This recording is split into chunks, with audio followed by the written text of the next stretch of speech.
This is a Little Debbie, a bite-sized version of the longer podcast, Upcycling with Deb. I'm your host, Deb Colameta. I wrote a #1 best-selling book called Best Offer, Best Life. And it's about online yard sales and how you can use them to create the wealth that you want in every area of your life. This podcast, we always have the theme of taking what you've got and making it better. Part of the act of participating in online yard sales is about taking responsibility for your stuff, for your own actions, buying things you didn't really need, you didn't really want, or keeping things that are working but you're not using right now. It's much easier, of course, to throw it away.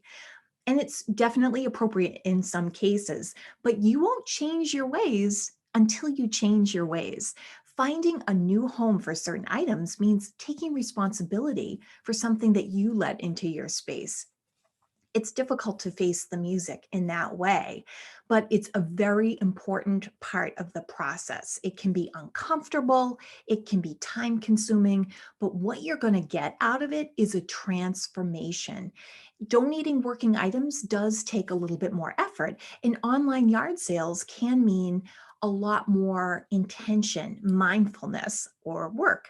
And I guarantee you, almost, if you go from start to finish, the more stuff you sell, the less stuff you will generate to sell in the future. You're going to leave more room in your life for more of what you want. We can leave more room in the budget for buying experiences instead of things. And those experiences are a lot more important than that instant thrill of a purchase with long-term effects of clutter. By responsibly finding something a new home, you're taking care of the environment and another human soul who may need your item. And that feeling of abundance is part of the wealth found through online yard sales. You are rich enough to be able to donate your extra stuff. What an amazing problem to have. How lucky are you? And that's what I try to tell people. Instead of like going about online yard sales, grunting about it and complaining, be grateful. This is an amazing problem to have. I hear from so many of you who are starting to see that. Some people who haven't tried it, who maybe have only sold 1 or 2 items, maybe don't see the benefit of it right away because they haven't stuck with it. It's like going to the gym once or twice. You're like, yeah, didn't really have an effect. No, you have to do it consistently over time. And it's those small steps consistently over time that are really going to change your life. Some people look at online yard sales and they think of it like, well, what is that? Like an online flea market or a rummage sale? And it's so much different than that. Once you get into it, once you step into that lifestyle, and I guarantee it's transformative. If you're looking for transformation like I was, I hope you start an upcycling journey with me.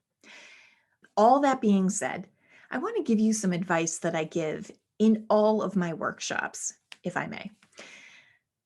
Don't think about trying to sell every single item that you're trying to get rid of. That is the wrong way to do it. It's backwards. I don't even do that.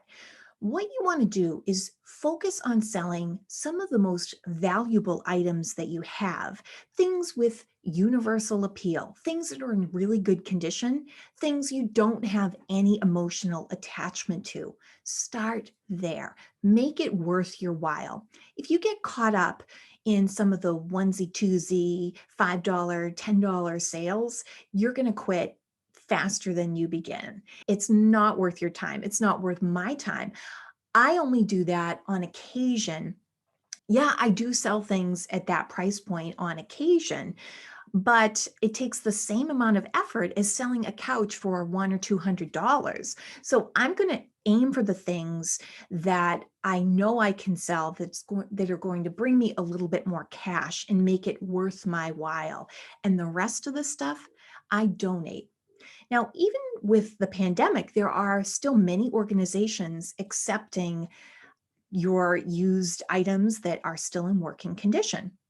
What I've done is I've created a downloadable on my website, thedebsite.com, and you can take a look at it, print it out, or save a piece of paper for the environment and just save it to your computer or to your phone. And it's a great quick reference for you when you're trying to go through a huge pile of stuff. If you're trying to go through your garage and get rid of things, if you've accumulated a big pile, just pull out a couple of items that you can sell that fit into those criteria that I mentioned before, and focus the rest of your efforts on calling a few places or signing up for a few pickups. For example, have you ever tried reselling your books? This can be a little bit time consuming, but maybe it's a great chore to give to one of your teenage kids or a neighborhood kid or a niece or nephew. Think about outsourcing it. Maybe you just want the books out of your space, in which case you can check out a book donation site. I have a link on my website, and you can donate the books. If they can reuse the books, they distribute it to homeless shelters or other charities. And if they can't, they recycle it responsibly. And you get the book out of your space. That is a win. So there are some other ideas on that sheet for things you can donate: linens, textiles that might be soiled that you can't really donate, but you don't want to throw in a landfill, or electronics. Take a look at that sheet for some great ideas on where to donate those hard to sell items. Whether you sell your item, you donate it, or you just recycle it, you're being more mindful than just putting it in a trash bag. Be sure to congratulate yourself on that. That is a big step towards taking responsibility for your stuff. And it's empowering when you face it, you own it, and you commit to not doing it again.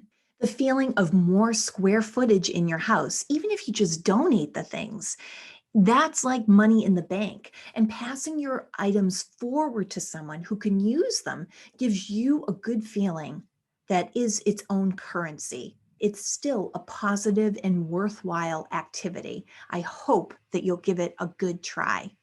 Thanks for listening to this episode of Little Debbie, a bite-sized version of the podcast Upcycling with Deb.